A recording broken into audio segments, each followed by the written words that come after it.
अस्सलाम वालेकुम। मेरा नाम डॉक्टर हाफिज़ जावेद मंसूर है। मैं Mughal eye hospital gastroenterology department में अपनी ड्यूटी सर अंजाम दे रहा हूं। आज हम डिस्कस करेंगे हेपेटाइटिस सी के बारे में। हेपेटाइटिस सी वायरस इन्फेक्शन एक सीरियस हेल्थ इशू है। इस बीमारी को साइलेंट किलर यानी खामोश कातिल भी कहा जाता है, क्योंकि ये बीमारी बगैर किसी अलामत के मरीज़ के जिगर को आहिस्ता आहिस्ता नुकसान पहुंचाती है, और जब अलामात ज़ाहिर होना शुरू होती हैं तो उस वक़्त मरीज़ का जिगर काफ़ी हद तक डैमेज हो चुका होता है। पूरी दुनिया में तकरीबन 150 मिलियन लोग क्रोनिक हेपेटाइटिस सी के मरीज़ हैं, और हर साल तकरीबन 1.5 मिलियन नए केस रिपोर्ट हो रहे हैं। एक अंदाजे के मुताबिक तकरीबन 3.2 मिलियन नौजवान और बच्चे क्रोनिक हेपेटाइटिस सी के मरीज़ हैं, और हर साल तकरीबन 7 लाख से ज़्यादा लोग chronic hepatitis C virus infection की वजह से मर जाते हैं। पाकिस्तान में तकरीबन हर 10 में से एक बंदा हेपेटाइटिस सी का मरीज़ है। इस बीमारी के ज़्यादा फैलने की वजह इस बीमारी के बारे में आगाही का ना होना है। इस बीमारी के इन्फेक्शन के मुख्तलिफ मराहिल हैं। इंक्यूबेशन पीरियड यानी फर्स्ट एक्सपोजर से मरीज़ के जिस्म में बीमारी के शुरू होने का वक़्त, यह तकरीबन 14 से 80 दिन का होता है, लेकिन एवरेज 45 दिन का होता है। एक्यूट हेपेटाइटिस सी ये शॉर्ट टर्म होती है। ये वायरस के मरीज़ के जिस्म में दाखिल होने के 6 महीने बाद ख़त्म हो जाती है। मरीज़ का क़ुव्वत मुदाफ़त इस बीमारी को मुकम्मल तौर पर ख़त्म कर देता है। क्रोनिक हेपेटाइटिस सी ये बहुत आम है। तकरीबन 85% मरीज़ों में ये बीमारी पाई जाती है। अगर इलाज ना किया जाए तो ये सिरोसिस और जिगर के कैंसर का बाइस बनती है। सिरोसिस ये बहुत ख़तरनाक इन्फेक्शन है। इस इन्फेक्शन में मरीज़ के जिगर के सेहतमंद खुलिये स्कार टिशू में तब्दील हो जाते हैं। इस बीमारी को डेवलप होने में तकरीबन 20 से 30 साल लग जाते हैं। अगर मरीज़ शराब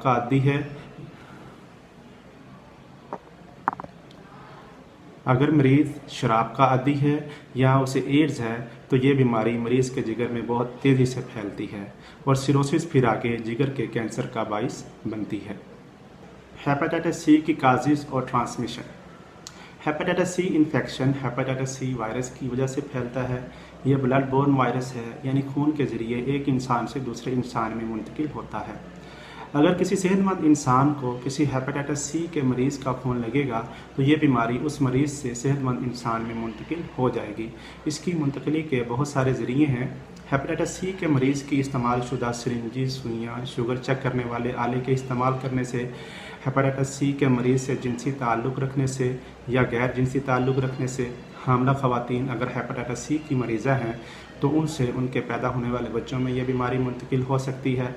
हेपेटाइटिस सी के मरीज़ का टूथब्रश, नेल कटर, टावल वगैरह के इस्तेमाल करने से, बच्चों के नाक और कान गैर रजिस्टर्ड जगहों और खून आलूदा औलाद से करवाने से, बच्चों के खतने खून आलूदा औलाद से करवाने से, डायलिसिस के दौरान जिस्म पर टैटूज़ के छिदवाने से, अनप्रोटेक्टेड ब्लड ट्रांसफ्यूजन और आर्गन ट्रांसप्लांट से, हेल्थ केयर वर्कर के प्रॉपर SOPs पर अमल ना करने की वजह से, और हेल्थ केयर अदारों में वेस्ट मैनेजमेंट के सिस्टम के ठीक ना होने की वजह से ये बीमारी फैलती है।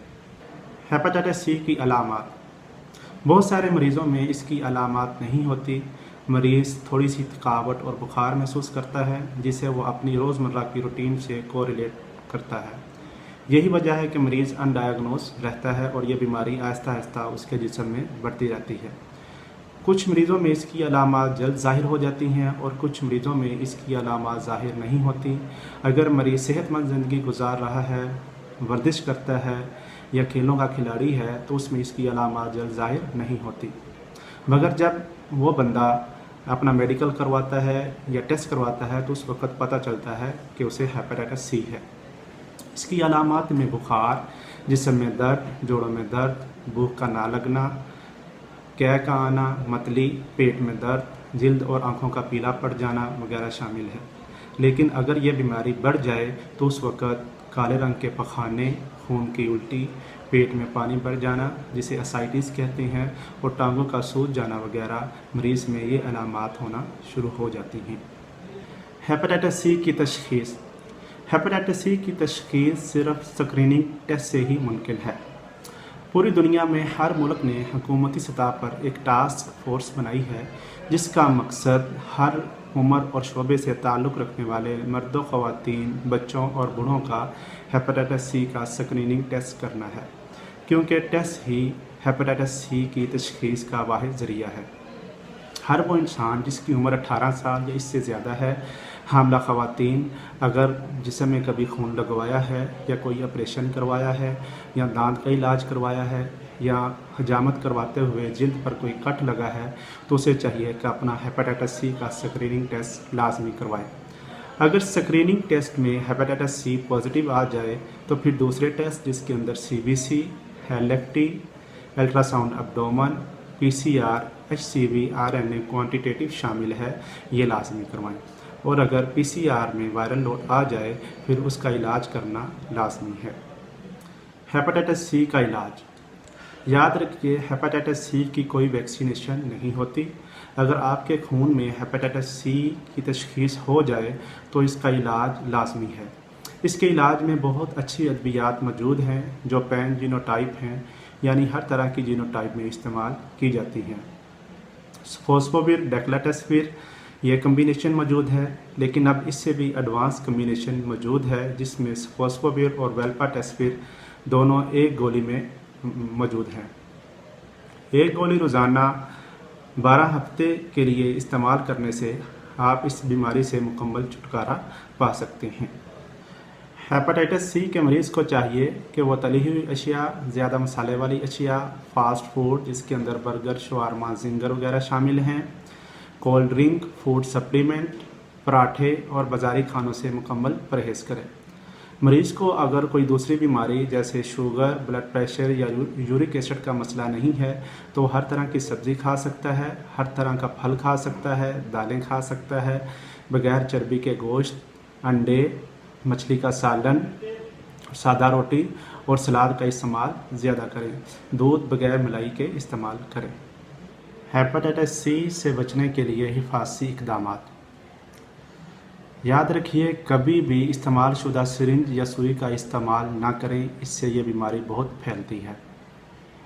अपने पर्सनल इस्तेमाल की चीज़ें जैसे कैंची, रेज़र, टावल वगैरह अलहदा रखें, कभी भी किसी का इस्तेमाल ना करें। हेपेटाइटिस सी से मरीज़ से जिनसी ताल्लुक़ रखने के दौरान कंडम का इस्तेमाल करें। मरीज़ के खून को डायरेक्ट छूने से परहेज़ करें, हमेशा ग्लव्स का इस्तेमाल करें। इंजेक्शन लगवाते वक्त नई सिरिंज के इस्तेमाल को यकीनी बनाएं। कोई भी प्रोसीजर जैसे दांत का इलाज या सर्जरी करवाते वक्त स्टरलाइजेशन के प्रोसेस को यकीनी बनाएं। बच्चों के नाक और कान छिदवाते वक्त आले का स्टरलाइज होना यकीनी बनाएं। बच्चे के खतने करवाते वक्त आले का स्टरलाइज होना यकीनी बनाएं। हेल्थ केयर वर्कर मुकम्मल SOPs पर अमल करें। हेल्थ केयर अदारों में वेस्ट मैनेजमेंट के निज़ाम को बेहतर से बेहतर करें।